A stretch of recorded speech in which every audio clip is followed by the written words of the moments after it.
तारदाळ ग्रामपंचायतीच्या निधीतून रस्ता काँक्रिटीकरण कामाचा शुभारंभ.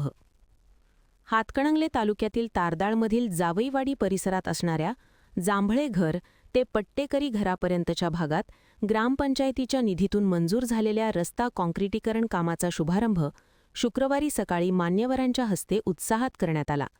या कामामुळे परिसरातील नागरिकांना मोठा दिलासा मिळणार असून अनेक वर्षांपासून भेडसावत असलेली समस्या मार्गी लागणार आहे. सदर परिसर हा सखल भागात येत असल्यामुळे गेल्या अनेक वर्षांपासून सांडपाणी साचून राहण्याची समस्या गंभीर बनली होती. परिणामी नागरिकांना दैनंदिन ये-जा करताना मोठ्या अडचणींचा सामना करावा लागत होता. पावसाळ्यात तर परिस्थिती अधिक बिकट होत होती. या समस्येची दखल घेत ग्रामपंचायतीने पुढाकार घेत रस्ता काँक्रिटीकरणाचे काम हाती घेतले असून त्याचा शुभारंभ करण्यात आला. या कामामुळे परिसरात स्वच्छता सुधारण्यास मदत होणार असून नागरिकांना सुरक्षित आणि सोयीस्कर वाहतूक सुविधा उपलब्ध होणार आहे. ग्रामपंचायतीच्या या उपक्रमाचे नागरिकांकडून स्वागत करण्यात येत आहे.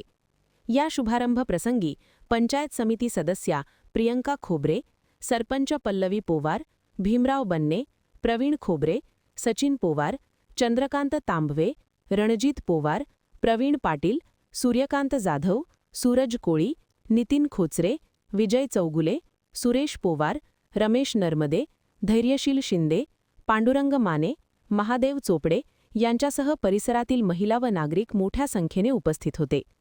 महान कार्य न्यूजसाठी बसगोंडा कडेमणी तारदाळ.